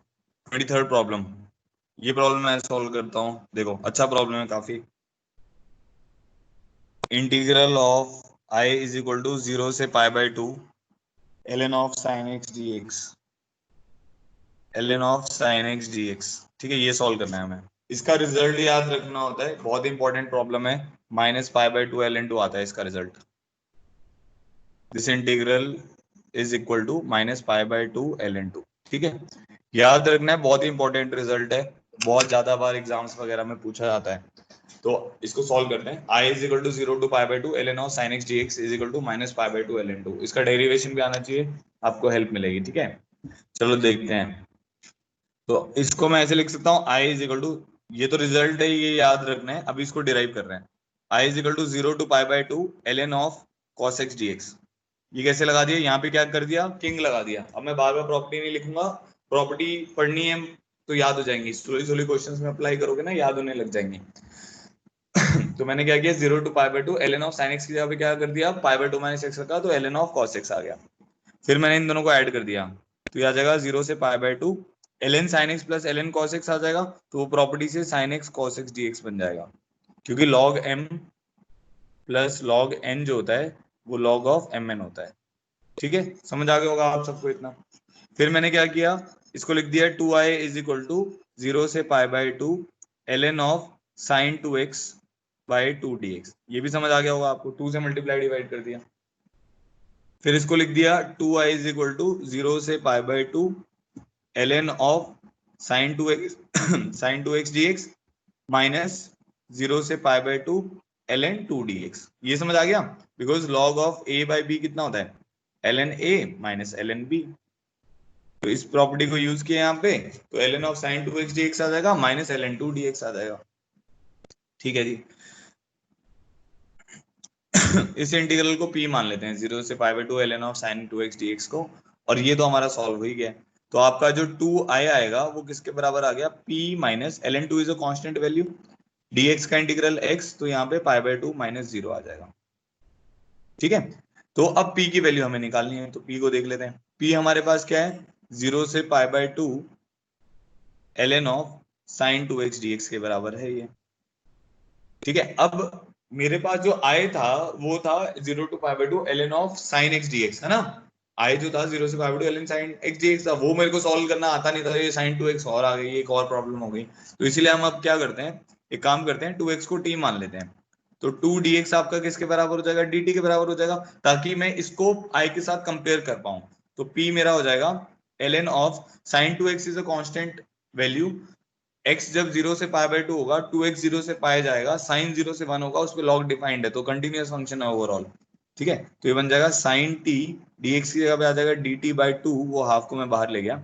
अब यहाँ पर कौन सी वैल्यूज आएंगी, t की वैल्यू आएंगी। जब x 0 होगा तो t भी 0 होगा, जब x पाई बाई 2 होगा तो t पाई हो जाएगा। ठीक है, तो मेरा p बन गया हाफ ऑफ, ये वाली वैल्यू बन गई half of 0 to pi ln of sin t dt। अब क्या करो, किंग रूल लगाओ इस पे। तो किंग रूल लगाओगे तो sine of pi minus t किसके बराबर आ जाएगा, साइन टी आ जाएगा। किंग रूल लगाओगे तो ना sine of pi minus T sine T आ जाएगा, तो उससे तो कोई फायदा हो नहीं रहा। तो फिर आप 2a माइनस एक्स वाली प्रॉपर्टी लगाओ।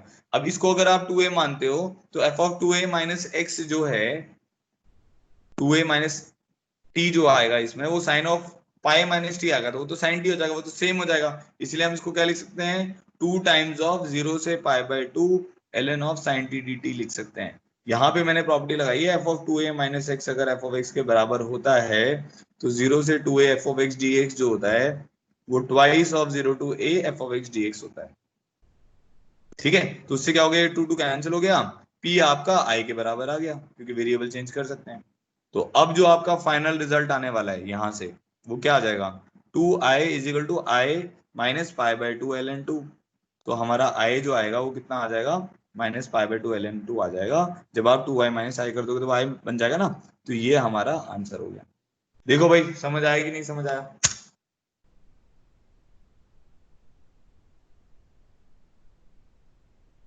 सबको क्लियर हो गया कि नहीं क्लियर हुआ।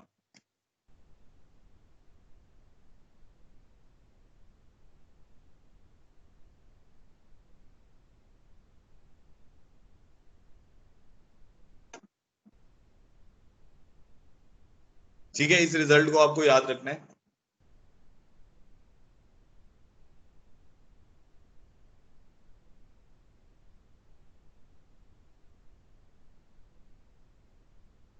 ठीक है, बहुत बढ़िया। तो ये हमने अब हम इस रिजल्ट को याद रखेंगे कि 0 to pi by 2 ln sin x dx जो होता है वो किसके बराबर होता है, माइनस पाई बाई 2 ln 2 होता है। अच्छा अब मुझे ये बताओ कि कितने बच्चे, अगर मैं आज डाउट सेशन के लिए फेवरेबल हैं या कल डाउट सेशन के लिए फेवरेबल हैं? जो हम डाउट सेशन लेंगे वो हम मोस्ट प्रोबेबली आफ्टरनून में ले लेंगे, जैसे ही आपकी क्लासेस खत्म होंगी ना, 2 से 3 में ले लेंगे या 3 से 4 में ले लेंगे, ऐसा ये टाइम रहेगा, क्योंकि उसी टाइम पे मैं फ्री होता हूँ। 2 to 3 या 3 to 4, 3 to 4 ज्यादा फेवरेबल है मेरे लिए। ठीक है, तो मैं डाउट सेशन लेना चाहता हूँ आज। एक्सरसाइज 1 और 2 इंडेफिनिट की कितने बच्चों की हो गई है? जिन जिनकी एक्सरसाइज 1 और 2 इंडेफिनिट इंटीग्रेशन की हो गई है तो वो ये वाली इमोजी बना दो जो हम बनाते हैं हमेशा। करते नहीं हो भाई, आप इतना स्लो मत करें, क्योंकि मैं अब क्या करूंगा ना, अब जैसे हम एक्स्ट्रा क्लासेस भी चलाते थे, अब मैं क्लास जो होगी उसमें डाउट नहीं लूंगा, मतलब हम मॉर्निंग टाइम में डाउट नहीं करेंगे। हाँ दीपक की हो गई, जिसकी हो गई वो आगे बढ़ जाओ भाई, एक्सरसाइज 3 4 करो, खत्म करो उसको फिर।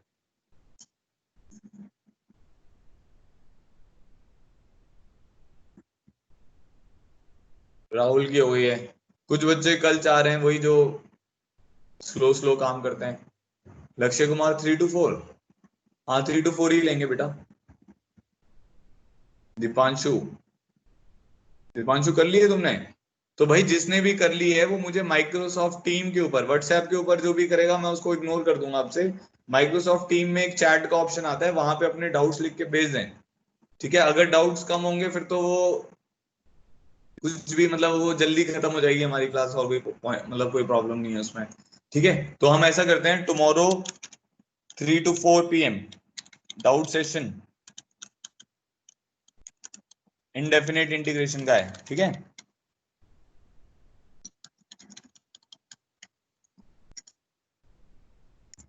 ठीक है, इसमें मैं 1 2 3 4 जितने भी जो भी जिसके डाउट आएंगे वो खत्म कर देंगे। अब मान लो 1 2 3 4 डिस्कस हो गया तो जिस बच्चे का नहीं होगा वो भाई अपने आप देखेगा फिर उसको।